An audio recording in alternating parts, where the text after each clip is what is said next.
I might start it right now. A W. We made eye contact and I'm like, yup. See, like, I really want to pick addicted.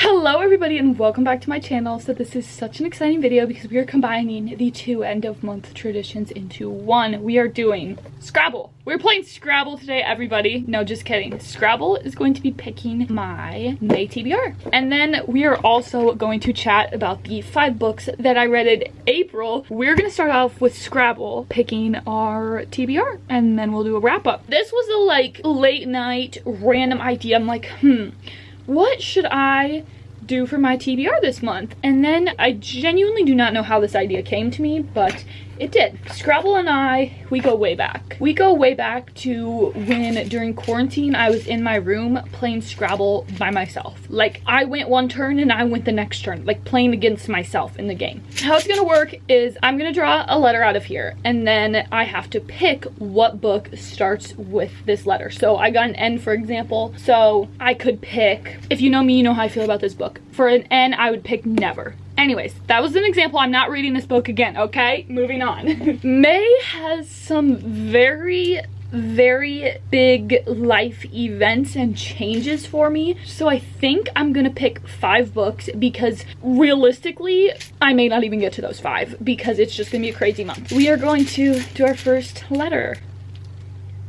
R. The only one I see is Ray Leah, but I've already read that. Oh, I see one. This is the only one I'm seeing. Rhapsody. Is that even? I don't know if that's right. By Lauren Thalassa. I've read Bewitched by her and it was pretty good. Looks like she makes a bargain with some dude. I have no clue. Next up we have T. T. I was kind of thinking a T for this because I'm like, there's a lot of books that start with the. I know what I'm picking for this. I've been looking at it for a while now. We have Trial of the Sun Queen. This is Hunger Games X The Selection, and I am such a Hunger Games X Selection girly. I love both of those so much, so I literally want to read this so bad. It's not even funny. Definitely the pick for this one because I have been itching to read this one. I might start it right now. I'm just kidding. Next. E. Okay. Oh. Ooh. I see one. I feel like I'm thinking Emily Wilde's Encyclopedia, or let's see what else we have. This is the only one I'm really seeing right now. I'm not looking the hardest, but this has been on my radar for a while. I've wanted to get to it. I've just been a little nervous because I've heard really good reviews about it, but then I've also heard some people say that it's boring, which I feel like I'd like a cozy fantasy. I don't think I've read one. The only other one I could think of that's a cozy fantasy is Legends and Lattes, which that I haven't read. I own it, but it's been sitting on my shelves for like a year, kind of like this book has. Hopefully I can finally get to this. Okay, we got 2 more, everybody. A. I can spell rate. I'm gonna try and spell a word when I'm done. So for A, see, like my brain's going towards authors like Abby Jimenez. No, we are doing book titles. Ooh, I see one. That might actually, ooh, I don't know if I can do that.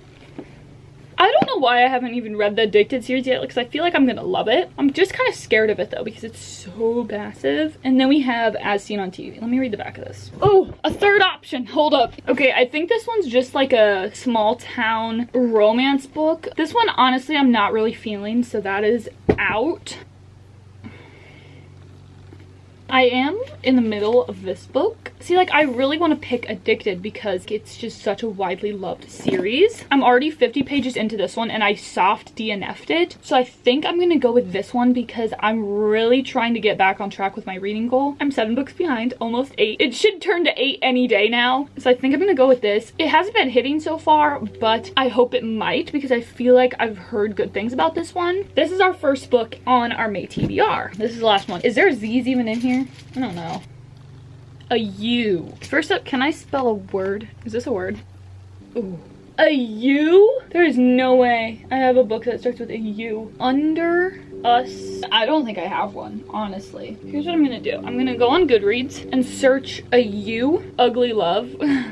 already read it. You guys, I think we're gonna have to repick. I don't even own Ugly Love anymore. If I do think of one or someone comments one that I own, we can just tack it on as the 6th book in our brains. But as of right now, I don't. The only book I can think of is Undercover Bromance. There's probably like a word. It's like probably like the Undercover Bromance, but I don't have that and I haven't read the first one. Anyways, okay, we're picking again. A W. We made eye contact. I'm like, yup, this is perfect. Wild Love by Elsie Silver. I have wanted to read this so bad. I have heard just incredible things and I'm so excited to give Elsie Silver kind of another chance. I read Powerless and I didn't really love it, but I loved the vibes of it so much it's not even funny. This isn't like Cowboy, I don't think, but it's still like set in that same world. This is a for sure going on the TBR. I'm really glad I got to pick this. So I ordered this from Target originally because they had buy two get one. I had to buy two get one. I mean, why wouldn't I? And it didn't ship for like 3 weeks, which is weird. Like normally my Target orders get delivered like within the week or next week. So I went to Walmart and I found it and it had this spine and the other one, the Target one, had a different one with the number, and I heard there was something with the spine. So like, can someone just tell me if I have the good one or not? Because I have no clue. But the books were like completely different sizes and everything. And I did like this one more because it's like really, really floppy and nice. That is our TBR. So let's quickly go through it and then we will slide on over to the wrap-up section. First up, for letter A, we have A Fragile Enchantment by Allison Saft. This is like a YA romantasy book that I am 50 pages into. And then we have Rhapsody by Lauren Thalassa. This is an adult romantasy. Oh, it just says romance, but it's definitely like romantasy, I mean.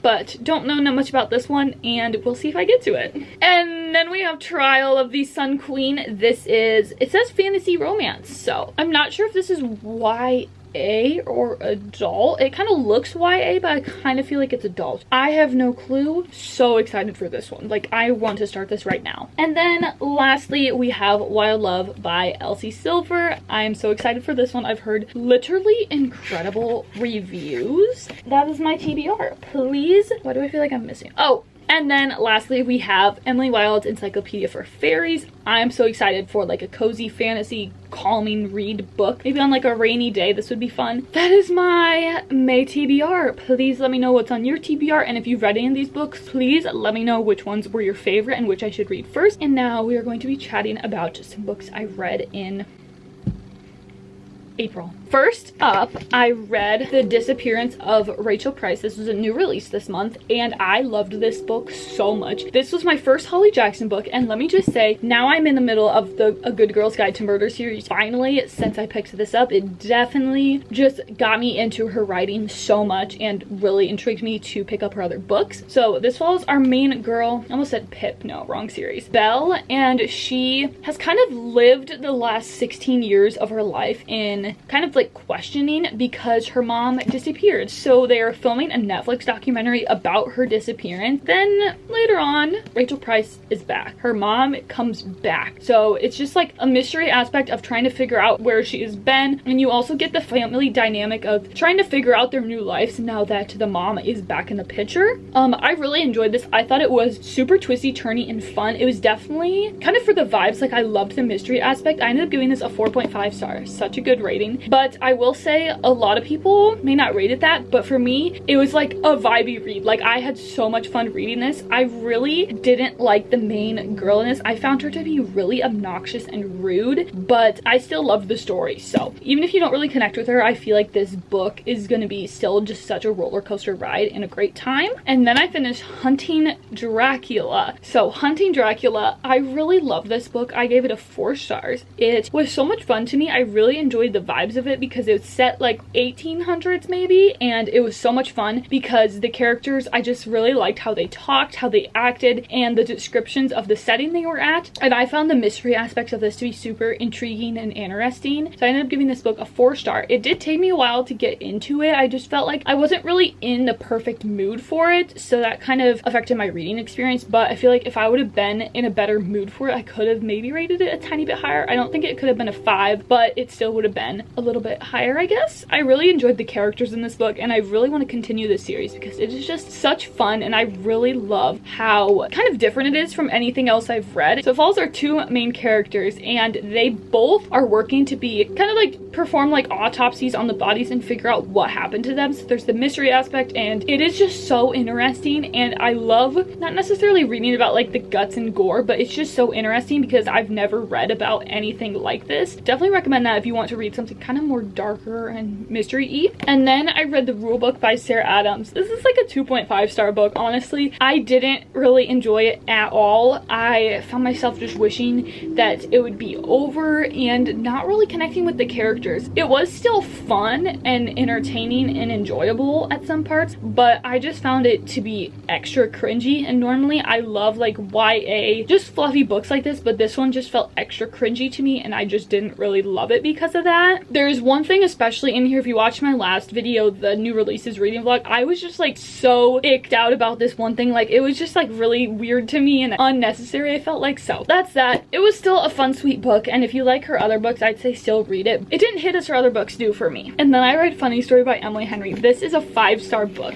I loved this book so much. I really enjoyed the characters of it and their dynamic together. I felt like they were just so good together, and I really liked their dynamic, how funny they were together, and the things they did together. And this book had such strong just like side plots, side characters. I really loved that about it because it was so much fun. There was always something going on. It wasn't boring at all, and I really enjoy romance books where the romance is kind of more like a subplot, like there's other stuff going on, because then I don't get bored of it, and I feel like it's like it makes you work for it in a way. Like, you don't get just like all the romance at once. You have to kind of wait for it more, which I really like. 5 stars for this one. And then I finally finished Lightlark by Alex Astor. This book I have been reading for about 4 months now, and I have had just such a hard time getting into this book. Like, it took me probably till like the last fourth of it to really actually even care what happened, but I did get to that last little chunk of it, and I really did enjoy the ending of it and thought it was really interesting, like to the point where I kind of want to read the next one. I'm curious. I don't know, it just felt so dragged out and boring to me, and like they were just doing the same things over and over. And when it was hyped up that they were in like this deadly game, it was kind of a letdown, I'm not gonna lie. Like, it wasn't as action-packed and exciting as I thought for the game aspect. It was kind of twisty-turny, and the end was really like plot twisty. Some of them you could have saw coming or just made an inference that that's what was going on, but I still thought it was fun in the end. I do kind of want to pick up the next one because how it ended, I'm like, this needs to change. Like, some things about this need to switch up. So that is that. I think I'm gonna go with a 2.5 for this one because I feel like I can't give it a 3 because how bored I was throughout most of the book. Anyways, thank you guys so much for watching. If you liked this video, give it a big thumbs up, and let me know if you liked this Scrabble Picks My TBR. Should we do another game next time? Anyways, I'll see you guys next time. Peace.